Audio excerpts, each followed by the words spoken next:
Praise Lord, जय मसीह की। मैं स्टैनली मैकवान, मेरे YouTube channel Hindi Gujarati Bible study में आपका स्वागत है। मेरे चैनल को आज अभी इसी वक्त आप सब्सक्राइब कर लीजिए और परमेश्वर के ज्ञान में आप बढ़ते जाओ। अगर आप बहुत अच्छी प्रार्थना करते हो, अगर आप परमेश्वर का भाई मानते हो, अगर आप दान भी देते हो, फिर भी आपको एक परमेश्वर के दास की ज़रूरत पड़ेगी। क्यों? अगर सब कुछ सही है, दान देते हो, प्रार्थना करते हो, परमेश्वर का भाई मानते हो, पूरा परिवार अच्छे से चल रहा है, तो भी परमेश्वर के दास की ज़रूरत क्यों है? इसके पीछे क्या राज है, वो जानने के लिए मेरे साथ इस वीडियो में अंत तक बने रहो। जो बाइबल से वचन पढ़ते हैं, प्रेरितों के काम उसका 10वां अध्याय और 1 से 8 वचन पढ़ते हैं। कैसरिया में कुरनेलियुस नाम एक मनुष्य था जो इटालियनी नाम पलटन का सूबेदार था। वह भक्त था और अपने सारे घराने समेत परमेश्वर से डरता था और यहूदी लोगों को बहुत दान देता और बराबर परमेश्वर से प्रार्थना करता था। उसने दिन के तीसरे पहर के निकट दर्शन में स्पष्ट रूप से देखा कि परमेश्वर का एक स्वर्गदूत मेरे पास भीतर आकर कहता है कि हे कुरनेलियुस। उसने उसे ध्यान से देखा और डर कर कहा, हे प्रभु, क्या है? उसने उससे कहा, तेरी प्रार्थनाएं और तेरे दान स्मरण के लिए परमेश्वर के सामने पहुँचे हैं और अब याफा में मनुष्य भेजकर समौन को, जो पतरस कहलाता है, बुलवा ले। वह समौन चमड़े के धंधा करने वाले के यहाँ पहुँचा है, जिसका घर समुद्र के किनारे है। तब वह स्वर्गदूत जिसने उससे बातें की थी चला गया। तो उसने 2 सेवक और जो उसके पास उपस्थित रहा करते थे उनमें से एक भक्त सिपाही को बुलाया और उन्हें सब बातें बताकर याफा को भेजा। अभी बहुत ध्यान से परमेश्वर के वचन को सुनना, समझना। तो परमेश्वर हमसे क्या बात करने के लिए जा रहे वो हमको समझ में आएगा। एक इंसान था जिसका नाम कुरनेलियुस था और अपने परिवार के साथ रहता था, मसीह को मानता था, दान देता था, परमेश्वर का भय मानता था, प्रार्थना भी बहुत करता था। सारा परिवार बहुत बढ़िया था और मसीह में बढ़ रहे थे आगे। तभी ऐसा हुआ कि एक दिन आया कि एक स्वर्गदूत जो था वो उनके सामने आके खड़े हो गए और स्वर्गदूत ने आकर उस भाई साहब को ऐसा बताया कि तू एक काम कर, यहाँ से याफा नाम का जो शहर है वहाँ पर किसी को भेज और वहाँ पर शमौन, जिसका दूसरा नाम है पतरस, और वो जहाँ पर रुका है उसका नाम भी शमौन है, बोले उसके पास तू इंसानों को भेज और वहाँ से पतरस को बुला ले। तो पतरस आएगा और तेरे साथ बातें करेगा। अभी ये जो इंसान है वो तो परमेश्वर में बढ़ रहा है, लोगों को दान दे रहा है, बाइबल भी पढ़ रहा है, परमेश्वर का भय भी मान रहा है और उसको अपने जीवन से पूरी संतुष्टि है कि मैं सही जीवन जी रहा हूँ। लेकिन वहाँ पर आए स्वर्गदूत और स्वर्गदूत ने आकर उसे ऐसा कहा कि पतरस को बुलाओ। अभी इसने 2 लोगों को भेजा, बोले जाओ जाकर पतरस को बुला कर लेकर आओ, इस जगह पर ठहरा हुआ है। तो हमारे जाने के बाद ये 10 और 11 चैप्टर पूरा पढ़ लेना, तो उसमें सारी बातें लिखी हुई हैं। अभी क्या हुआ कि लोग गए और पतरस को बुलाने के लिए। अभी वहाँ पर जो पतरस थे वो छत के ऊपर जाकर प्रार्थना कर रहे थे। जब प्रार्थना कर रहे थे तो अचानक से वो नींद में चले गए और उनको एक सपना आया।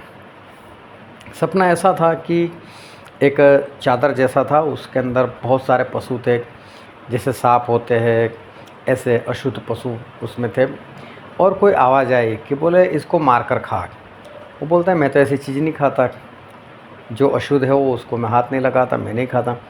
तो आवाज़ आई कि जिसको मैंने शुद्ध किया है उसको तू अशुद्ध मत मान।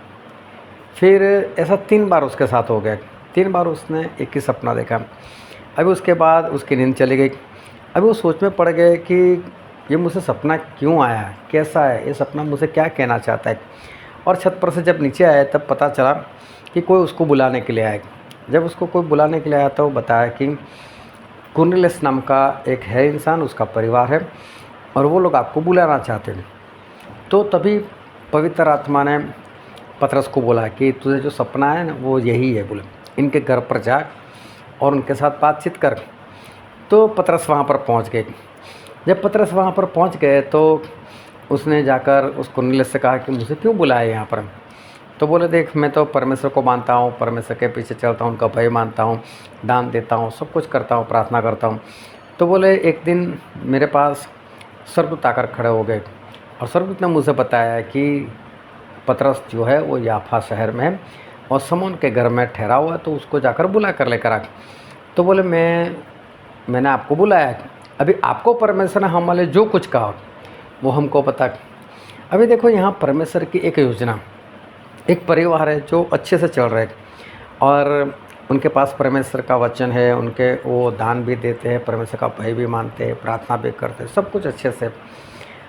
फिर भी एक स्वर्गदूत आकर उसका ऐसा बोलते पतरस को बुला, मतलब कि इंसान जो परमेश्वर का दास है बोले उसको बुला और वो तुझसे बातें करेगा। अभी ये बुलाने के लिए भी जा रहे हैं, उधर पतरस के साथ परमेश्वर बात करते हैं सपने के जरिए कि देख तुझे कोई बुलाने के लिए आए, क्योंकि ये जिस इंसान ने बुलाया था वो इज़राइल का नहीं था और इज़राइल के लोग इज़राइल के सिवा और किसी के घर में नहीं जाते थे। तो इसलिए उसको सपना आया, सपने में ये बताया कि जिसको मैंने शुद्ध किया है उसको अशुद्ध मत मान। तो पतरस का कैसा था कि अगर उसको पता चले कि ये अन्य जाति से, तो अन्य जाति के घर में वो नहीं जाने वाले थे, लेकिन परमेश्वर ने पहले ही सपने में बता दिया कि तुझे जाना है वहाँ पर। तो पतरस वहाँ पर आ भी गए। अभी समझने वाली बात यह है कि एक ऐसा परिवार कि उसको नहीं मालूम कि मुझे किसी को बुलाना चाहिए, मुझे किसी परमेश्वर के दास की ज़रूरत है, उनको नहीं मालूम। वो तो बस अपने आप बाइबल पढ़ते, अपने आप समझते हैं, अपने आप चलते रहते।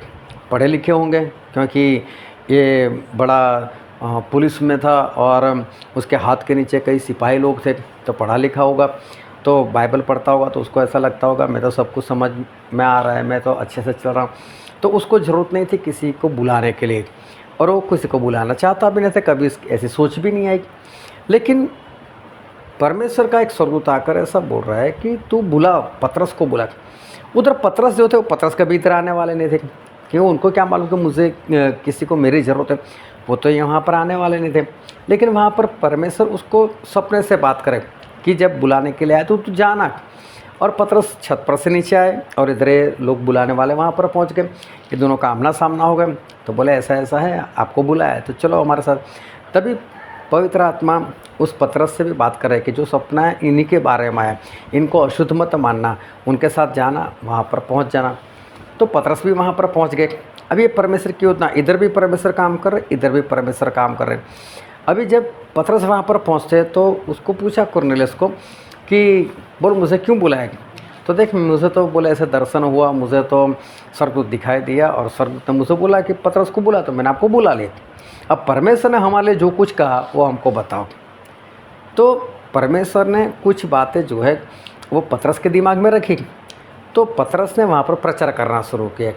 पतरस ने प्रचार करना शुरू किया कि यीशु मसीह हमारे लिए आए, हमारे लिए मर गए, सारी बातें जब बता रहे थे तो ऐसा हुआ कि जो पवित्र आत्मा थे वो सारे परिवार के ऊपर उतर आए और सभी लोग पवित्र आत्मा से भर गए। जब सभी लोग पवित्र आत्मा से भर गए तो पतरस हैरान हो गए, बोले इनके अंदर पवित्र आत्मा, तो अब इनको बपतिस्मा भी देना चाहिए। तो उसने बोला कि चलो जब परमेश्वर ने पवित्र आत्मा दे ही दिया है तो इनको बपतिस्मा से कौन रोक सकता है। तो बोले चलो बपतिस्मा दे दो। तो सारे परिवार वालों ने और वहाँ जो लोग इकट्ठा होते सभी ने पतरस के हाथ से उन लोगों ने बपतिस्मा लिया। अभी देखो एक ऐसा परिवार कि जो परमेश्वर में बढ़ रहा था, उनको दिमाग में नहीं था कि हम किसी को बुलाए और हमें कुछ बातें ऐसी है जो समझ में नहीं आ रही है और हम किसी को बुलाकर उस बात को समझे। उनको तो ऐसा था ही नहीं, उनको तो ऐसा था हम सब कुछ समझ रहे, जबकि इनको ज़रूरत थी पवित्र आत्मा की, इनको ज़रूरत थी बपतिस्मा की। लेकिन ये दो बात ये लोग नहीं जानते थे, बाइबल पढ़ते थे लेकिन इनके बारे में मालूम नहीं था। उधर पतरस को कहाँ मालूम कि ऐसा कोई परिवार है कि जो अच्छे से चलते हैं लेकिन उनको बपतिस्मा के बारे में नहीं मालूम, पवित्र आत्मा के बारे में नहीं मालूम। तो मुझे पवित्र आत्मा दिलाने के लिए या बपतिस्मा दिलाने के लिए मुझे वहाँ जाना चाहिए, वो पतरस को नहीं मालूम। तो परमेश्वर इसको क्या बोलते, पतरस को बुला, उधर पतरस को क्या बोलते, तू जाना वहाँ पर। तो परमेश्वर ने एक योजना बनाई और इनको इकट्ठा कर लिया। लेकिन दूसरी बात यह है कि जब स्वर्गदूत आकर उस भाई साहब से मिलते और ऐसा बोलते कि पतरस को बुलाओ, तो स्वर्गदूत ऐसा भी बोल सकते हैं कि पतरस को बुलाने की ज़रूरत नहीं, पतरस को जो बोलना है वो मैं ही सिखा देता हूँ कि चलो आपको बपतिस्मा लेने की ज़रूरत है, आपको पवित्र आत्मा से भरने की ज़रूरत है। ऐसा स्वर्गदूत भी सिखा सकते थे, लेकिन स्वर्गदूत ने नहीं सिखाया। स्वर्गदूत ने क्या बोला, पतरस को बुलाओ। तो देखो, स्वर्गदूत का काम कुछ अलग है, परमेश्वर का काम कुछ अलग है, और हम इंसानों का काम कुछ अलग है। परमेश्वर ने इंसान के लिए इंसान को ही ठहराया है कि ताकि वो इंसान को सिखा सके। इसलिए परमेश्वर ने पतरस को चुना, यूहन्ना को चुना। प्रभु से जब इस धरती पर आए थे तो उन्होंने 12 चेलों को चुना, उन्होंने 70 चेलों को चुना। क्यों? क्योंकि वो आगे काम बढ़ाते जाए। तो परमेश्वर किसी न किसी इंसान का इस्तेमाल करते हैं, तो इंसान का इस्तेमाल करते हुए परमेश्वर उसको आगे बढ़ाते हैं। तो जब परमेश्वर किसी ऐसे व्यक्ति को देखते हैं कि वो सही में आगे बढ़ना चाहता है, वो मेरे वचन को सीखना चाहता है, वो गहराई में जाना चाहता है, तो परमेश्वर जब ऐसे लोगों को देखते हैं तो परमेश्वर किसी न किसी रीति से उसकी मुलाकात किसी न किसी के साथ करवा देता है। जो परमेश्वर का दास होता है, जो सच्चाई और आत्मा से सिखाने वाला होता है, उसके साथ उसकी मुलाकात करवा देता है, ताकि दोनों एक हो, उसके सवाल जवाब हो और उसको उत्तर मिले और परमेश्वर में वो आगे बढ़े। तो यहाँ पर परमेश्वर ने एक परिवार के लिए पतरस को चुना, पतरस को भी वहाँ पर भेजने को बोला और इसको भी बोला तो पतरस को बोला। लेकिन ये बात परमेश्वर ने डायरेक्ट नहीं बताई। परमेश्वर चाहते तो परमेश्वर इस पर को डायरेक्ट बता, मैं तुझे बता देता हूँ पतरस की क्या ज़रूरत है, लेकिन परमेश्वर ऐसा नहीं करते। परमेश्वर डायरेक्ट किसी के साथ इस तरह से बातें नहीं करते, इस तरह से नहीं सिखाते। परमेश्वर ने इंसानों को सिखाया और उनको बोला अब जाकर और लोगों को सिखाओ। तो ये परमेश्वर की एक योजना है। तो परमेश्वर क्या करते हैं, इसी तरह से लोगों को चुनकर ऐसे 2 लोगों को इकट्ठा करते हैं ताकि वो लोग परमेश्वर में और भी आगे बढ़े। जैसे अभी अमरीक ने गवाही दी कि मेरे जीवन में ऐसे प्रश्न थे और मैं उस प्रश्न के उत्तर चाहता था, मुझे ऐसा था कि मैं नरक में जाने वाला हूँ, तो मुझे परमेश्वर ने पैदा क्यों किया। लेकिन उसके लिए परमेश्वर ने मुझे भेज दिया और हम दोनों की मुलाकात कराई। मैं कहाँ जानता था अमरीक नाम का कोई यहाँ पंजाब में, मैं तो गुजरात में रहने वाला, मुझे यहाँ पर पंजाब में लेकर आने वाला कोई दूसरा भाई साहब। हम दोनों तो मिल नहीं सकते थे, हम कभी एक दूसरे को पहचान नहीं सकते थे, लेकिन ऐसा हुआ, हमारा आमना सामना होगा, किसी तरह से हम दोनों मिल गए और ये काम हो गया। तो ये काम करने वाले हैं परमेश्वर। तो परमेश्वर क्या करते, इस तरह से 2 लोगों को इकट्ठा करते। वो काम परमेश्वर डायरेक्ट कर सकते, लेकिन आज तक उन्होंने ऐसा नहीं किया। वो इंसान का काम इंसान के जरिए ही करवाते। तो परमेश्वर क्या करते, ऐसे अपने लोगों को चुनकर इस तरह से काम करते और हमको आगे बढ़ाते। अभी देखो, अगर ये कुरनेलियस ऐसा बोलता था, मैं पतरस को क्यों बुलाऊँ, मुझे सब कुछ आता है, मैं पढ़ा लिखा हूँ, मैं सब कुछ समझ सकता हूँ, मुझे पतरस को नहीं बुलाना। तो देखो, कभी भी उनके ऊपर पवित्र आत्मा नहीं आते और कभी उनका बपतिस्मा नहीं होता है और मरकर वो नरक में चले जाते। इधर पतरस ऐसा बोलते, मैं नहीं जाऊंगा उसके पास, तो भी काम रुकने वाला था। तो इसने भी हाँ बोला और इधर पतरस ने भी हाँ बोला।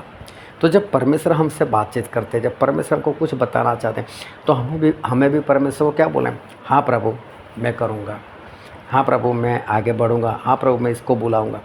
तो जब इस तरह से परमेश्वर हमारे जीवन में काम करते तो ये परमेश्वर की योजना है और परमेश्वर इसी तरह से हमें आगे बढ़ाते। बाइबल देखने जाओ तो बहुत सिंपल है, हमारी लैंग्वेज में लिखा हुआ है, हम उसको आसानी से समझ सकते हैं। लेकिन फिर भी बाइबल एक ऐसी चीज़ है कि जो पवित्र आत्मा से लिखी हुई है और जो लिखने वाला होता है वो लिखने वाले को पता चलता है कि मैंने क्या लिखा और किस अंदाज से लिखा। अभी मैं एक बात बताता हूँ, एक सेंटेंस बोलता हूँ कि अगर मैं बोलता हूँ रोको मत जाने दो, इसका मतलब क्या है, उसको रोकना नहीं, जाने दो उसको।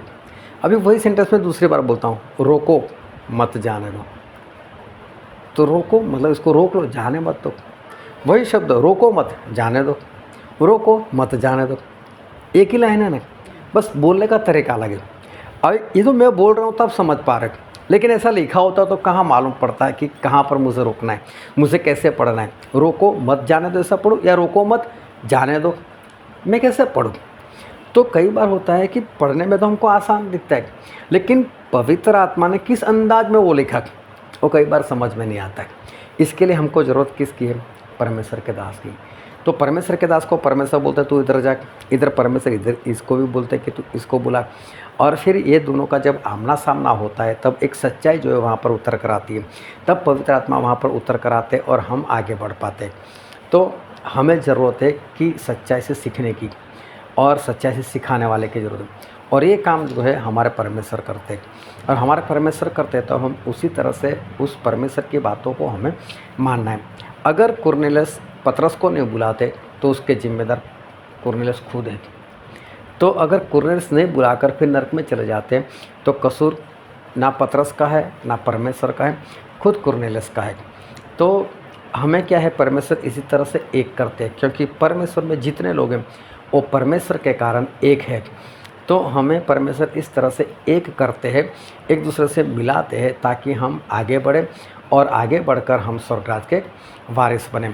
तो हमें बहुत ज़रूरत है परमेश्वर के वचन को सीखने के लिए। अभी कुरनेलियस अगर नहीं बुलाते तो उसका कसूर कुरनेलियस का है। इसी तरह से अगर हम नरक में जाते हैं तो उसके जिम्मेदार हम खुद हैं और कोई नहीं। तो ये ज़िंदगी जो हमारी है, ये जीवन जो हमें मिला है, तो परमेश्वर ऐसा कहते हैं कि एक ही बार मरना और उसके बाद न्याय होना वो अवश्य है। एक वचन पढ़ लेते हैं, इब्रानी उसका 9:27 पढ़ो। और जैसे मनुष्य के लिए एक बार मरना और उसके बाद न्याय का होना नियुक्त है। यहाँ पर लिखा है कि एक ही बार मरना ठहराया हुआ है और उसके बाद हमारा न्याय होना है। अभी ध्यान से समझना कि एक बार ही हमें मरना है। अगर एक बार मरकर हमारा दूसरा जन्म होता है फिर तो अच्छा था कि हम दूसरे जन्म में कुछ सुधार लेंगे। कई लोग ऐसा मानते भी है कि दूसरा जन्म होता है, लेकिन किसी को ये नहीं मालूम कि इससे पहले कौन सा जन्म था। कोई कुछ जानता ही नहीं। सही में ऐसा कुछ नहीं, बस एक ही बार हमारा जीवन है, एक ही बार मरना और उसके बाद डायरेक्ट हमारा न्याय होना है। तो हमको ये एक ही मौका मिला है कि एक ही मौके में हम इस तरह से जीवन जिए ताकि हम परमेश्वर के राज के वारिस बन सकें। तो हमें क्या करना है कि इसके जिम्मेदार हम खुद हैं, हमको हमारा उत्तर हमें देना है। जब मैं मर जाऊंगा और परमेश्वर के सिंहासन के सामने खड़ा हो जाऊंगा, तब मेरे आसपास कोई नहीं होगा जो मेरी तरफदारी करे, या वहाँ पर ऐसा भी कोई नहीं होगा जो मेरा विरोध करे। बस मेरा और परमेश्वर का आमना सामना होगा और परमेश्वर मुझसे बात करेंगे और मुझे परमेश्वर को उत्तर देना है। लेकिन समझो हम इंसान एक दूसरे से मिले वो बात अलग से, हम इंसान एक दूसरे के साथ बातचीत करें वो भी अलग है। लेकिन एक परमेश्वर, उस परमेश्वर के सामने खड़े रहकर परमेश्वर की आंखों में आंखें डालकर बात करना, वो ऐसी वैसी बात नहीं है, बहुत मुश्किल है। किस तरह से हम परमेश्वर के सिंहासन के सामने खड़े रह जाएंगे। मैंने देखा है जब पुलिस स्टेशन पर लोग चले जाते हैं या तो पुलिस वाले को मिलते हैं तो मालूम उसको साहब कर बात करते हैं। क्यों? क्योंकि डरते उससे। अगर हम जज के सामने खड़े हो जाए तो भी हम पूरी उसका आदर मान कर हम खड़े रहते हैं और उससे अच्छी तरह से उसको साहब कर हम बातें करते हैं। तो समझो जो राजाओं के राजा है, जो प्रभु के प्रभु, उनके सामने जगह जब हम खड़े हो जाएंगे तो हम कैसे उनसे बात कर पाएंगे, किस तरह से बात कर पाएंगे। लेकिन डर हमें कब रहेगा, जब हमने उनके विरोध में काम किया है, उनकी आज्ञाओं को नहीं माना। लेकिन जब वो जो जितना कहते उतना अगर हम कर लेते तो फिर हमको परमेश्वर से भी डर नहीं लगेगा, हम परमेश्वर के सामने बिंदास जाके खड़े रह जाएंगे। लेकिन जो आयु हमको मिली है उस आयु का हिसाब हमें परमेश्वर को देना ही देना है। अभी समझ लो कि आज तक आपकी आयु जितनी भी है, अगर मैं बोलता हूँ कि पिछले 10 साल चले जाए और आपको परमेश्वर 10 साल छोटा बना दे और धरती को ऐसे घुमा दे कि वापस आज 2023 चल रही है, समझ लो कि 2013 आ जाए और आपको मालूम है कि इस 10 साल में आपने कैसा जीवन जिया है। आपको सब कुछ याद, दुनिया वालों को और किसी को नहीं मालूम, लेकिन आपको मालूम है कि 2023 भी आ गई थी और मेरी शादी यहाँ पर हुई थी। सब कुछ आपको याद है और आपने जैसा जीवन जिया वो भी याद है। अगर मैं आपसे सिर्फ एक सवाल करूँ, क्या अगर 2013 आ जाएगी और वापस आपको जीवन जीना है और ये जीवन आपको याद है, तो क्या आप जिस तरह से जीवन जी चुकी हो क्या उसी तरह से जीवन जियोगी? मैं पक्का मानता हूँ कि आपका जवाब होगा नहीं, क्योंकि कुछ गलतियाँ हो गई होगी, उसको हम सुधारने का प्रयत्न करेंगे। नहीं पहले तो मैंने 2013 में ऐसा कर दिया था, 2015 में ऐसा कर दिया, चलो उस गलती को सुधार लो, ऐसा भी नहीं करना है। हो सकता है कोई पढ़ाई कर रहा होगा और उसने पढ़ाई सही से नहीं की हुई, उसका परसेंटेज कुछ कम आए हुए, वो बोलेगा नहीं मेरे साथ तो ऐसा हुआ था, चलो मैं इस बार पढ़ाई ज़्यादा कर लेता हूँ। अगर किसी से कोई गलत स्टेप लिया होगा उसको याद आ जाएगा, बोले नहीं मुझे ऐसा नहीं करना है। सभी के जीवन में ऐसा कुछ न कुछ होता है जिसको सुधारने का प्रयत्न करेगा। वैसे हमको ये मौका मिलने वाला है नहीं, लेकिन जब हमको कोई पूछता है तो हमको पता चलता है कि हाँ हमसे गलती हो गई है, उस गलती को हमें सुधारना है। लेकिन वक्त मिलता नहीं है गलती सुधारने का। तो जो कल हमारे जीवन में हमने किया उसका फल हमें आज मिलता है और आज जो हम करेंगे उसका फल हमको कल मिलेगा। अभी मैं हम रास्ते में आ रहे थे, खेत में देखते देखते आ रहा था, खेत में जीरी लगी हुई है। अभी जब फसल कटेगी उसमें से चावल जो है निकलेंगे, लेकिन लगाए कब थे? कम से कम 3-4 महीने पहले उसको लगाए थे। तो वो जो काम किया उसके कारण आज उनको फल मिलने वाला है। तो उसी तरह से आज हम जो करते उसका फल हमको कल मिलेगा। पहले जो कर चुके उसका फल आज हम भुगत रहे। तो आज हमको कैसा जीवन जीना है ताकि आने वाले दिनों में हमको अच्छा फल मिले। तो कल हमारी कैसी होगी ना, उसका पूरा आधार आज के ऊपर है। तो हमें क्या करना है? आज को सुधारना है। लोग कल की चिंता करते हैं, कल क्या करेंगे? कल कुछ नहीं करना है। आज जैसा करोगे ना उसका फल कल अवश्य मिलने वाला है। तो हमें क्या करना है? आज के ऊपर ध्यान लगाना है, हमें आज को सुधारना है। तो परमेश्वर ने कुरनेलियुस को बुला, पतरस को बुला, और पतरस को बुला तो उसकी आज जो है वो अच्छी हो गई। आज अच्छी हो गई तो कल उसकी अच्छी जाएगी। तो हमें क्या करना है? हमारे आज को सुधारना है, हमें आज में जीवन जीना है। बस आज मुझे ऐसा जीवन जीना है कि पूरा परमेश्वर में ना कोई गलती, ना कोई गुनाह, ना कोई पाप। उसके लिए हमें क्या करना पड़ेगा? बस परमेश्वर में हमें बढ़ते रहना पड़ेगा। परमेश्वर में बढ़ने के लिए क्या करना पड़ेगा? कोई बढ़ाने वाला है, उसकी हमको ज़रूरत है। बस इसी तरह से हम एक दूसरे से मिलते रहे, परमेश्वर में बढ़ते रहे, ताकि आने वाले दिन हमारे सही में अच्छे हो जाए। क्योंकि कोई हमारे दिन अच्छे लेकर नहीं आने वाले, सिर्फ हमारे परमेश्वर। तो हमें आज को सुधारना है। जिस तरह से कुरनेलियुस ने परमेश्वर का कहा हुआ माना, उस तरह से हम भी परमेश्वर का कहा हुआ माने और हम आगे बढ़ते जाएंगे। हालेलुया।